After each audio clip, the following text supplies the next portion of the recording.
We are here with Mark Hartnett, and he has written an article called Smart and Heart Family Wealth. And in this article, Mark, you kind of talk about how you, well, the subtitle is Reframing Success. And so you talk about various families and transferring wealth and how that's traditionally been a problem when wealth kind of transfers from one generation to the next, that usually it is not very successful. Do you kind of want to talk about your background or how you got into what you're doing? Oh, okay. So I kind of just accidentally got to where I'm doing what I'm doing. So I worked, as you know earlier, I worked in trust departments for about 10 years, and I just saw where it didn't work. The traditional model of setting up trust, tax vehicle, and not telling kids and grandkids about what you were doing, just more likely than not, didn't turn out the way I would have thought the grantor would think about. And so it was when I read Jay's book, Family Wealth, and I thought there's a different way to help families. And I guess out of Jay's influence, and then out of a lot of business books like Jim Collins's Good to Great and Built to Last, you know, I came from a manufacturing family, and I started thinking to myself, why can't we in the family office space use the concepts businesses use to help families? And so that practice started to come together over the years about how I take the business practices, but also a lot of what Jay teaches about in his books, and put it into a practice. And out of that came the term Smart and Heart Family. Excellent. Well, I love it. And you talk a lot about just sort of in the article, you give some tips on where families can start. You talk a lot about a family mission statement as kind of the foundational, thing for families. But if, families are interested in kind of getting into this, is that the first step? And how do you work with them to create a mission statement? And what's sort of your process of doing that? Yeah, good question. I think a mission statement is really important. It typically comes down the line later, though. I think more important than having something on paper is actually living it out. And so the culture of a family, and again, when I talk smart and heart, when I use the word heart, I'm talking about the family culture and how that family operates, how it deals with each other. You know, do they laugh together? Do they play together? How do they communicate? Do they support one another? Do they love each other well? Are they kind and patient with each other? That comes first. And then when that comes, then a mission statement can come, and a vision statement, and identifying the values. That's getting more intentional. So the families that have the great culture, once they add some intentionality around that great culture, then I think you've got a chance for sustaining success. I mean, the families that we deal with in our industry have been successful financially. So there's a lot of families that have done that. It's the smaller percentage that can sustain that success and being more intentional than accidental. And that just requires a lot of work, more than putting a statement on a piece of paper. But in the end, yes, we create a vision statement and a mission statement for our families and identify their values. And hopefully that's just who they are already. They've already lived that out. Does that make sense? Yeah, that completely makes sense. And so you also talk about personality tests and sort of evaluating different family members. Is this how you figure out the family culture? How do you figure out what the family culture is and what needs to be fixed or improved? Well, so the way I do what I do, when a family is interested in doing work with us, it usually is, well, hey, can you do a family meeting for us? And so the first thing I say is, well, I need to interview everybody in the family. That came from Jay. And so probably early in my career, I would have said, yeah, I'll take the family meeting, and I needed the work, right? But I've learned a successful family meeting, you need to know who's sitting at the table. And the best way to do that is to give them your time and invest yourself in them.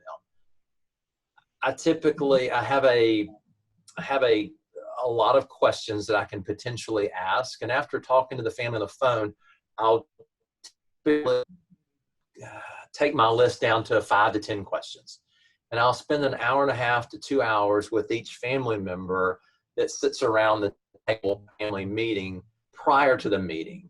And part of that process, before I have that in-person interview, and probably 90% are in person, a few on Zoom today, but most of them are in person, even if I have to travel to multiple locations.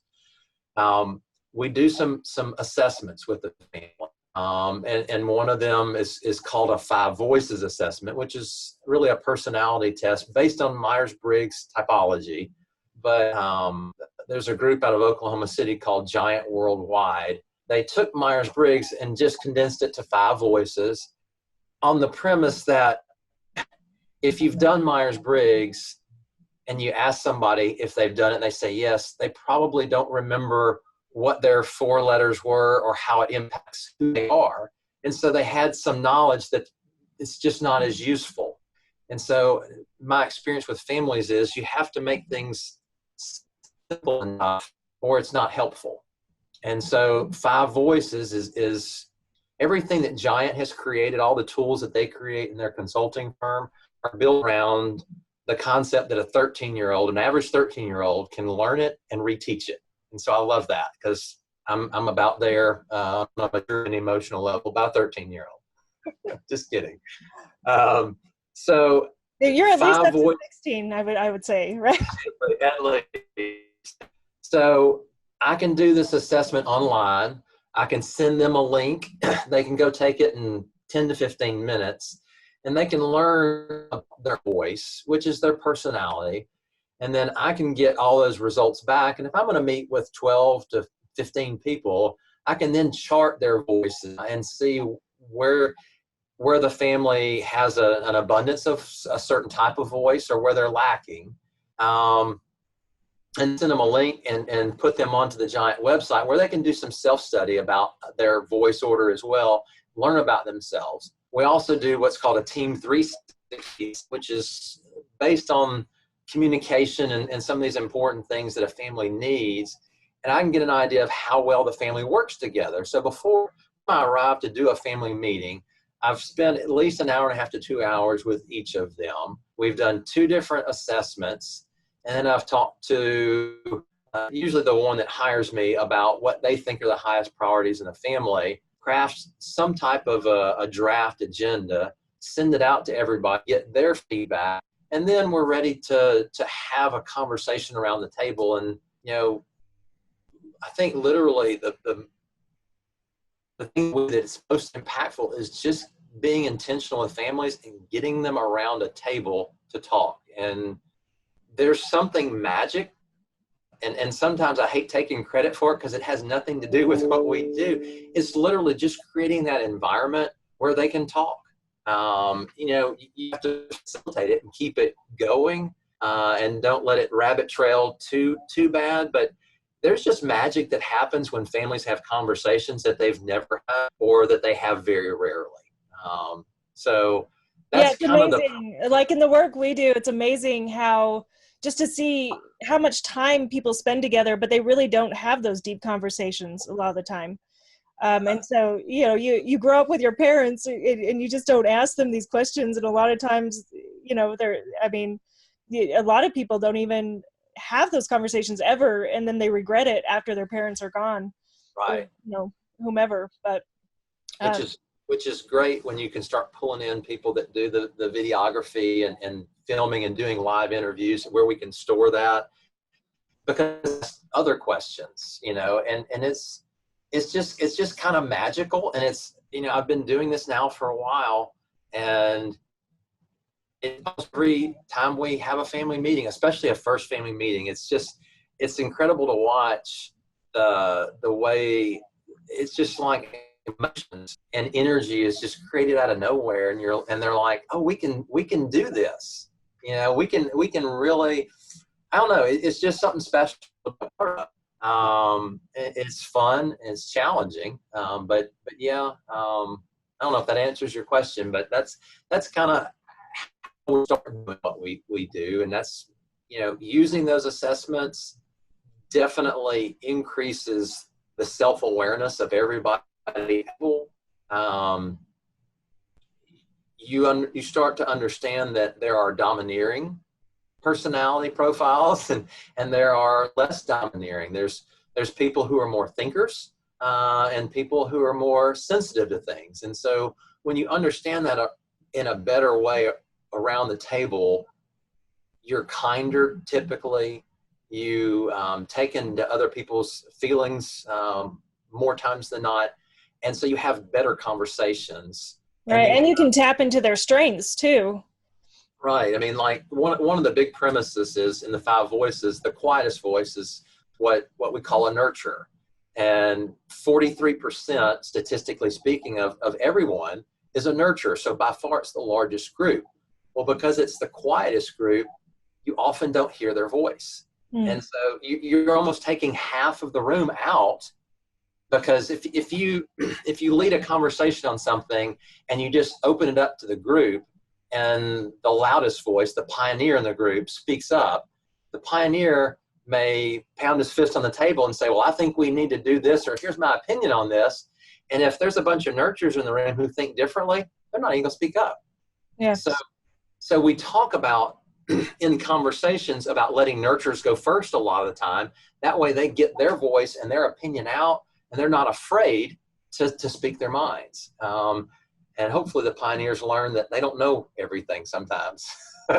So yeah, assessments are just a tool, but they're a great tool to use. And so we definitely use them, and we'll go back and redo them every once in a while. So yeah, I try to be careful not to over assess. I think people can get weary of being assessed. And so we'll use that on the front end of a family meeting.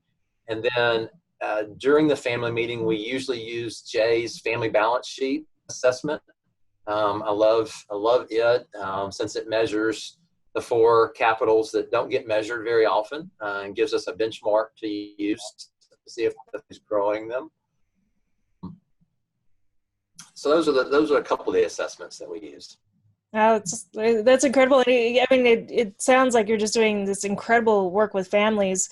And so you're joining us from Oxford, Mississippi. What geographical area do you focus on? Well, since the footprint of our business, our firm is in the Southeast, I don't have many clients close to me. I'm usually going away. So Tennessee, Oklahoma are two places where we have more clients than anywhere else. I think part of that is because I don't serve a lot of families, so we don't have volume here. When one family is really satisfied and happy with what you're doing, they tend to tell other families of kind, and so they're living together, or at least living in close proximity. So, for example, we have found we're working with 4 different families in Oklahoma right now, and that's our largest concentration of clients.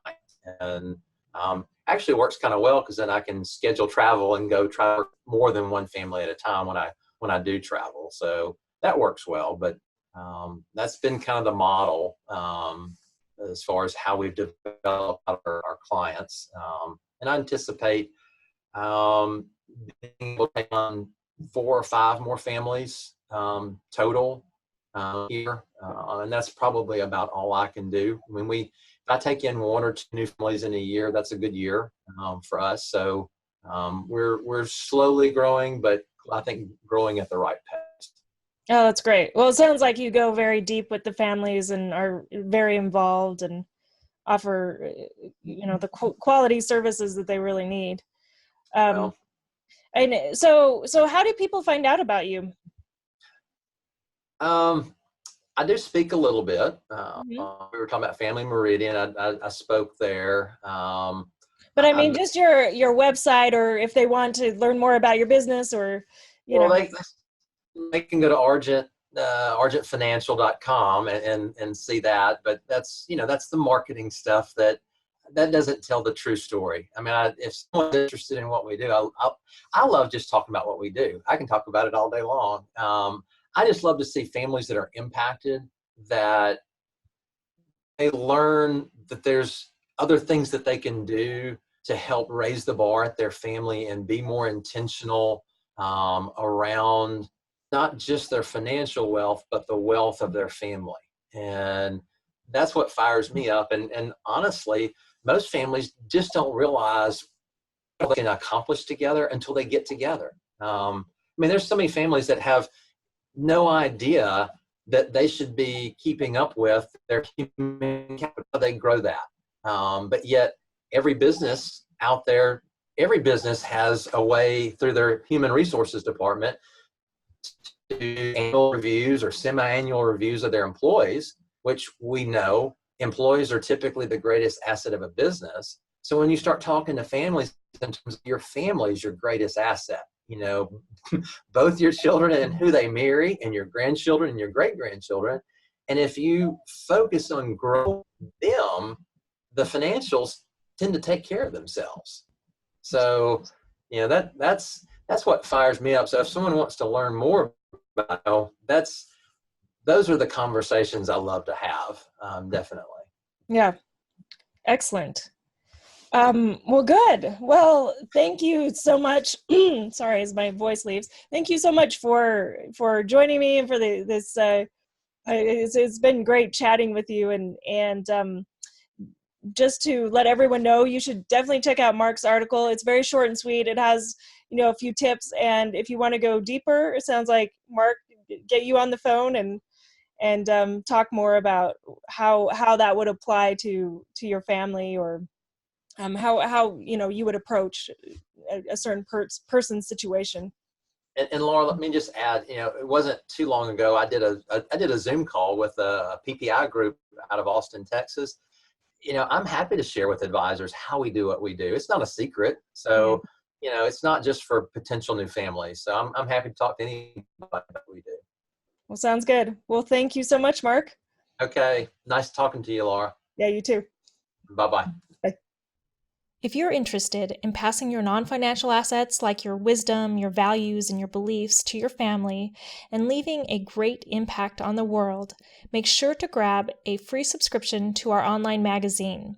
Go to legacyartsmagazine.com and you'll see it there. In every issue, we interview fascinating people about their legacies, from Fortune 500 CEOs to artists to philanthropic leaders to best-selling authors. We also offer tips, guidance, and strategies for developing an excellent legacy of your own.